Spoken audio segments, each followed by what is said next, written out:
तुमचं स्वागत आहे माझ्या मनीषा रेसिपी यूट्यूब चॅनलवर। आज मी बनवणार आहे गणपती स्पेशल मिठाई।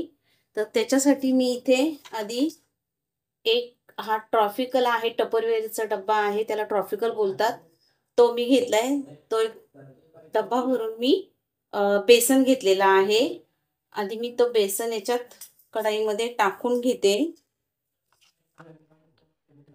आणि याला आपण थोडासा परतून घेऊ, कारण असं परतल्यामुळे याचा कच्चापणा कमी होतो।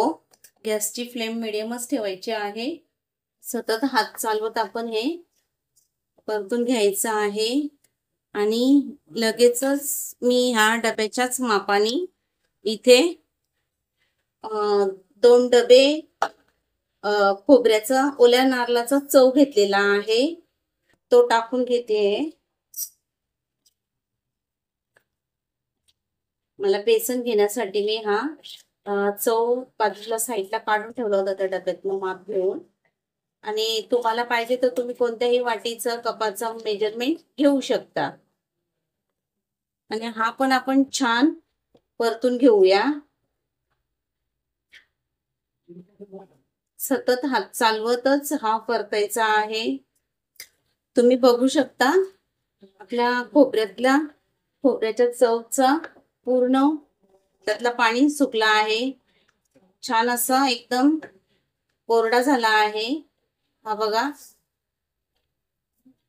आता आपण याच्यामध्ये तुम्हाला पाहिजे तर तुम्ही सुक्या नारळाचा पण किस घेऊ शकता, पण ओल्या नारळाचा जरा चव वेगळी लागते।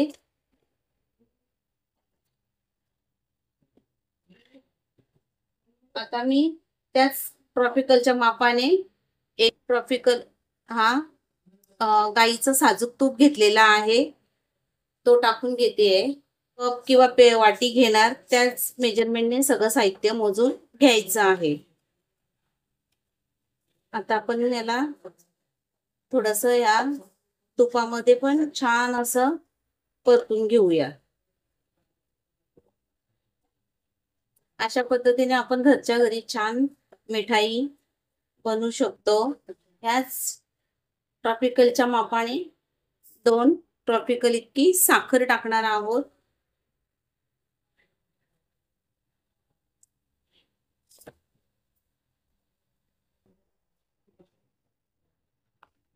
ती पण छान आपण याच्यात मिक्स करून घेणार, मिल्क पावडर वगैरे वापरत नाहीये। छान असं मिक्स करून घ्यायचा आणि लगेचच आपण इथे त्याच डब्याच्या मापाने मी एक डब्बा दूध टाकते, एक ट्रॉफिकल इतकं दूध टाकते आणि याला छान असा मीडियम गॅसवर आता सतत हात चालवत आपल्याला हा परतून घ्यायचा आहे।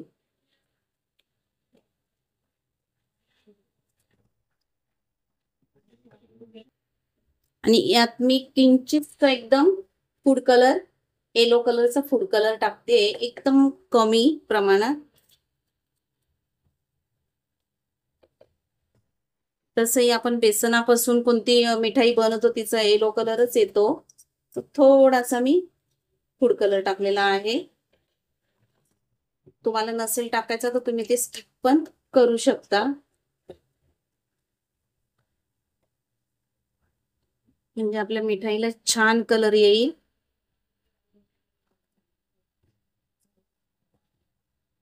नाहीचा घट्टसर गोळा होईपर्यंत आपण हा सतत परतत राहायचा आहे।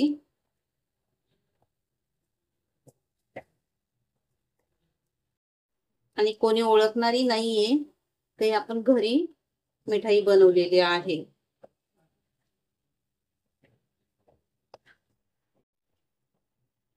आणि लहान मुलांना तर अशा मिठाया खूप आवडतात, तर बाहेरून आणण्यापेक्षा आपण घरच्या घरी अशी छान मिठाई बनवू शकतो। आणि आता 1 टीस्पून मी याच्यात वेलची पूड टाकते, इलायची पावडर, आणि याला छान असं मिक्स करायचं। छान असा आता घट्टसर गोळा तयार व्हायला लागलेला आहे।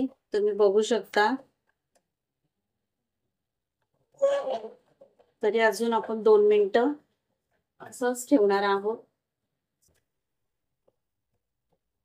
पूर्ण त्याचा कलर चेंज होतोय।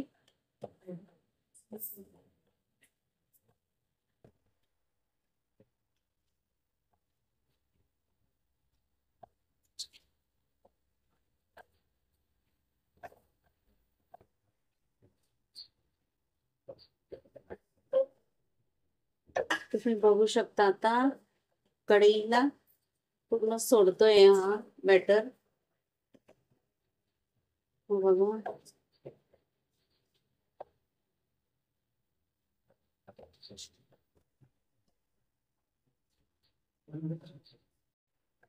एवढ्या साहित्यामध्ये 1 किलो पर्यंत मिठाई आपली बनेल। हे तयार झाला आहे, कारण आता पूर्ण गोळा बनायला लागलेला आहे। बघा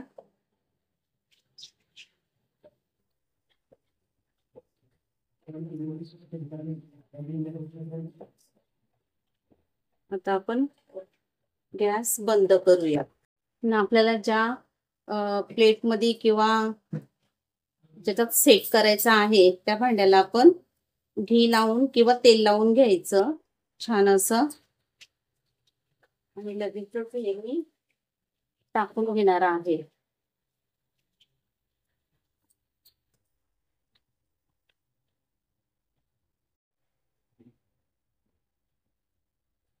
लगेचच याला असं आपण पसरवायचं।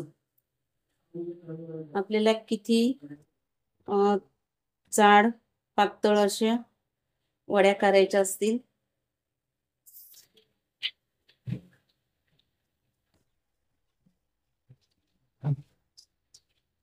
आपण ह्या मिठाईला काजू कतलीचा आकार देऊ, तर तितक्या पातळ मी टाकून घेते। आणि मी सेट करायला ही उलथी घेतलेली आहे, तिला पण मी घी लावून घेते, म्हणजे छान असा पसरवता येईल आपल्याला।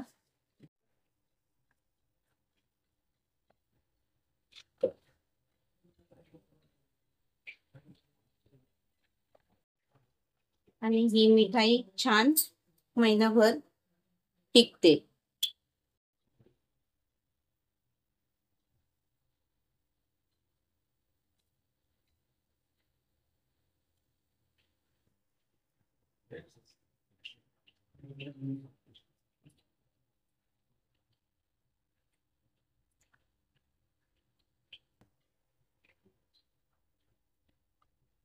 एक सारखं असं पसरवून झालंय, ते आपण थोडे वरतून टाकूया। तुम्हाला अजून कोणते ड्रायफ्रूट कट करून टाकायचे असतील तर टाकू शकता तुमच्या आवडीनुसार। मिठाई छान सुंदर दिसेल।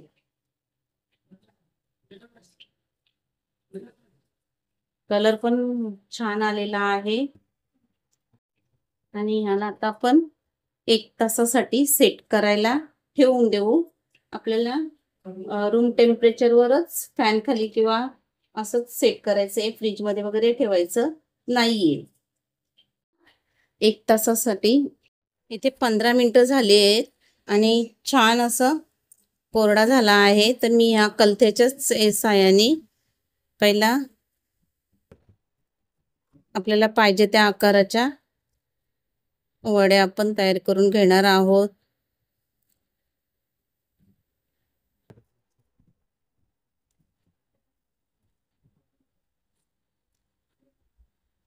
कारण हा सेट झाल्यानंतर याच्या वड्या पडणार नाहीये।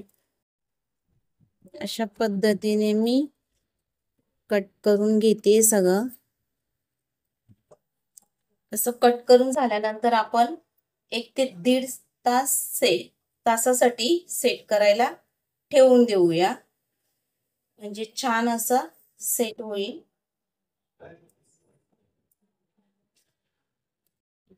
1 तास झाला आहे आणि छान असा सेट झालाय।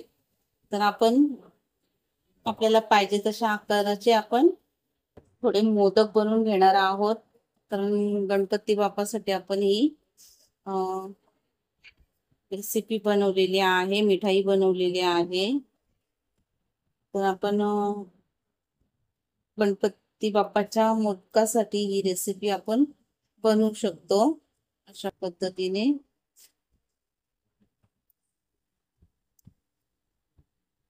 त्याला पाहिजे तसं सेट करून घ्यायचं.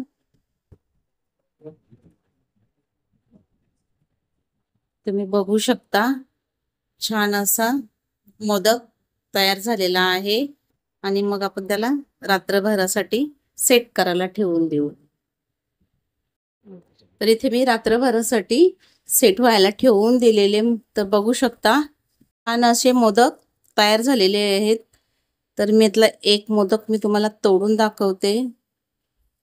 हा बघा, एकदम मस्त आणि टेस्ट इतकी छान आहे, एकदम मस्त झालेला आहे. तर एकदा नक्की करून बघा.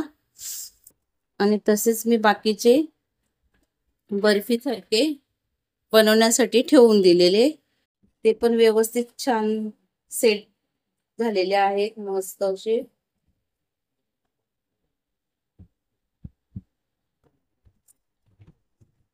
कलर वगैरे एकदम मस्त असा आलेला आहे, हे बघू शकता. स्पेशल बर्फी पण तयार आहे. तुम्ही ही मिठाई दिवाळीसाठी पण बनवू शकता. तर अशाच माझ्या नवीन नवीन रेसिपी पाहण्यासाठी आणि माझी रेसिपी जर आवडली असेल तर माझ्या मनीषा रेसिपी यूट्यूब चॅनलला सबस्क्राईब करा, लाईक करा आणि बेलचा बटन दाबा, जेणेकरून माझी नवीन रेसिपी आली तर तुम्हाला त्याचं नोटिफिकेशन लगेचच भेटेल. आणि शेअर करा. आणि आवडले असेल तर कमेंट करून नक्की सांगा. तुम्ही कोणत्या गावातून, कोणत्या शहरातून, कोणत्या जिल्ह्यातून बघता तेही सांगा, म्हणजे मला समजेल की माझी रेसिपी लोकांना आवडतीये.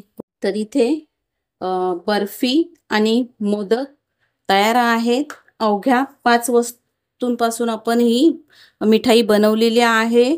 तर एकदा नक्की करून बघा, तुम्हाला खूप आवडणार. आणि जर आवडली तर कमेंट करून नक्की सांगा. आणि तर बघू शकता तुम्ही, छान स्ट्रक्चर पण आलेला आहे, रंग पण, आणि टेस्ट खूप जबरदस्त आहे. मिठाई आपण बनवू शकतो.